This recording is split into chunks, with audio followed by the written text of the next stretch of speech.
So a pulley is keyed to a shaft midway between two bearings, and the shaft I mentioned it's a cold drawn steel.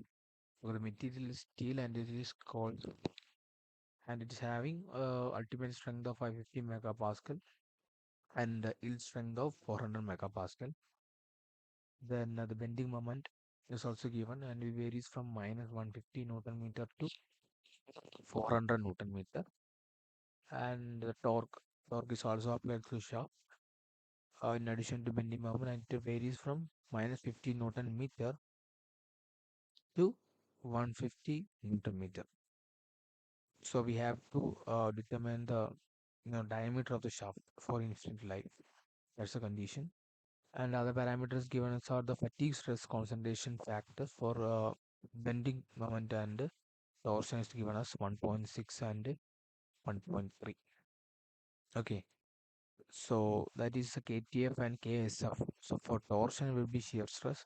So this not KTF, that 1.3 is KSF, because due to torsion the shear stress is occurring. So the stress concentration factor due to shear stress KSF is 1.3, and stress concentration factor due to the normal stress or bending KTF is 1.6. Okay, that will be discussed when we do the solution part. Another factor is given, the factor of safety N is given, the load correction factor A for both bending and torsion is also given as 1 and 0.6, and B and C, that is a size effect factor and surface effect factor B and C also given. So we have to determine the diameter for infinite life. Okay, let's discuss the step by step solution. These are all the given parameters. The ultimate strength is given, which is 550 megapascal. Its strength is 400 megapascal, and the bending moment is it varies from minus 150 newton meter to 400 newton meter. So the maximum value will be. So we have to convert into Newton mm. Okay, we can't do it with Newton meter, because in order to get megapascal, it should be in mm. So that conversion is by multiplying it by 1000. So maximum bending moment will be 400 into 10 raised to 3 Newton mm. Similarly, minimum bending moment will be minus 150 into 10 raised to 3 Newton mm. Same way, maximum torque and minimum torque can also be written. That also has to be converted into mm, right? I have not written here, but that also should be converted into mm. It is multiplied by 1000. Another things I was given is the factor of safety, stress concentration factor due to bending, and stress concentration factor due to torsion, and other size effects factors also given B and C. So this is the equation we are using to find the diameter. In the case of steel cauldron material, that is mostly ductile, equivalent maximum shear stress equation will be used. Just keep that in mind. That is a general equation we will be using in this type of problem, especially for ductile material. Okay, equivalent maximum shear stress. So the equation is tau equivalent max will be tau yp by n equal to square root of sigma equivalent normal stress by to the whole square plus equivalent shear stress the whole square. So these two terms will be equal. Okay, so I need to find both the yield point stress, shear stress, and these parameters in order to equate to find the diameter. So this is equivalent maximum shear stress equation.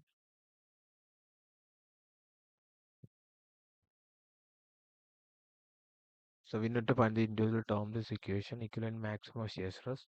That its first term is we'll find equivalent normal stresses sigma eqn, and this equivalent shear stress. Okay. So we have both bending load and torsion load. So not to find normal stress, bending load, bending stress is normal stress, right? So find equivalent normal stress. Obviously, you should apply the condition of bending load. Okay, so taking the bending load condition in order to find the equivalent normal stress. So how do you find that? So these all equation we can find the data. So this is the main equation we have to take in this type of problem. And further down, if you divide it to find the individual term, the equivalent normal stress is also in the data book. the equivalent normal stress equation. This is the equation considering the size factor and the stress concentration factor.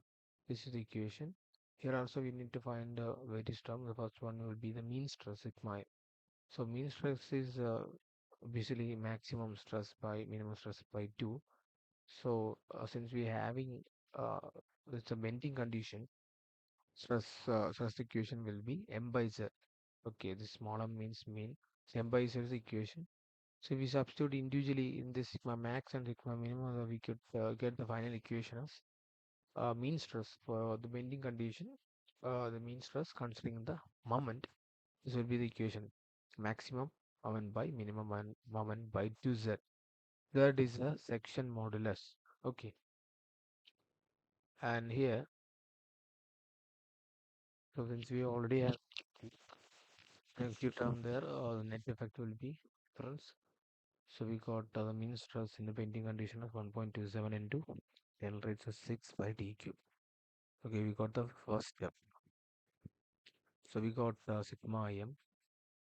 Next, I need to find sigma a, which is a variable stress or alternating stress.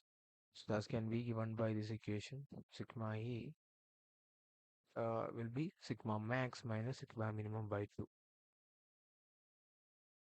So we can do the same way. How do you find mean stress? Only difference is the sign between this max mean stress and variable stress. Here it is positive, here it is negative. Same equation m by z for bending momentum. This will be an effective equation m max minus m minimum by 2z, where z is a section modulus of circular cross section. So eventually the variable stress or alternating stress will be 2.8 into 10 raised to 6 by dq. Okay. So the next term I need to find is the endurance strength. That will be sigma, sigma En is equal to 0.5 sigma u. This is the case for steel. We already mentioned it is a steel material. So in the case of steel material, this is a equation you need to learn by heart. Okay, the endurance strength will be 0.5 ultimate stress or sigma u. Okay, this is only in the case of steel.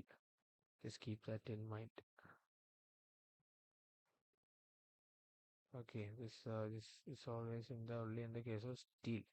So from that equation you can find the endurance strength or that stress case sigma En as 275 megapascal.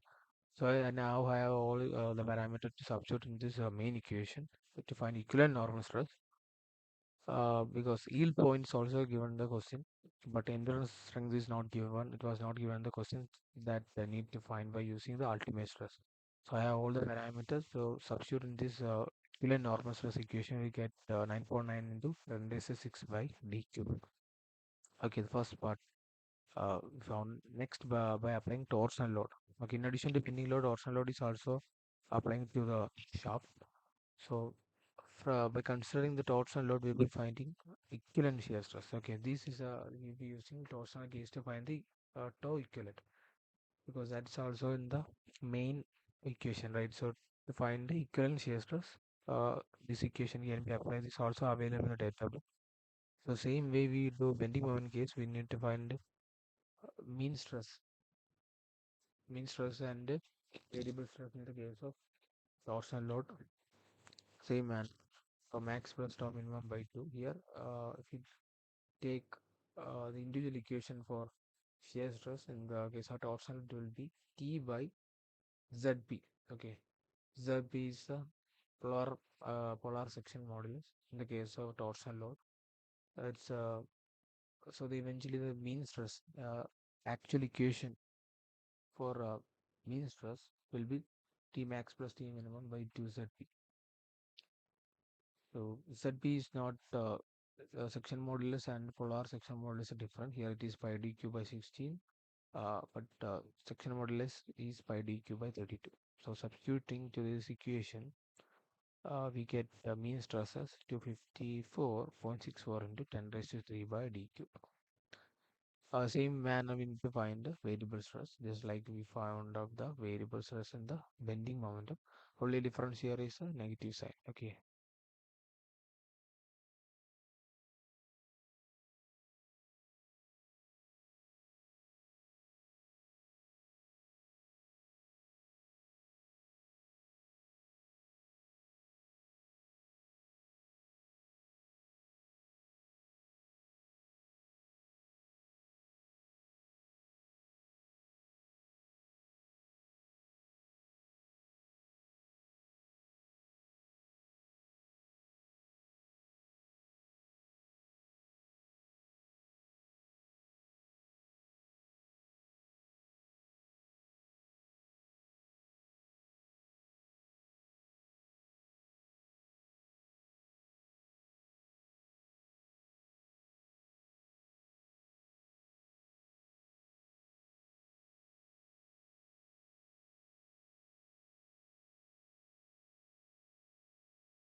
So this is the final stage for solving the problem. Initially, by solving, I told you that equivalent maximum shear stress equation will be used to solve this problem. Here I explain the equation as tau eq max will be tau I by square root of sigma eq n by 2 whole square plus tau eq square. So now we found out tau ip is a few moments ago as a 200 megapascal. So that can be used to substitute here. So tau ip by n. Tau ip is 200. So 200 by n is a factor of 1.5. Remaining all these individual equivalent normal stress and shear stress we found out. So final step is this simple substitution, and we get diameter as the power of 6. So we have to take the sixth route. So we get eventually the diameter for infinite life as 34 mm. Okay, this is the method to solve this problem. We have to use the equivalent maximum shear stress equation to solve this type of a problem.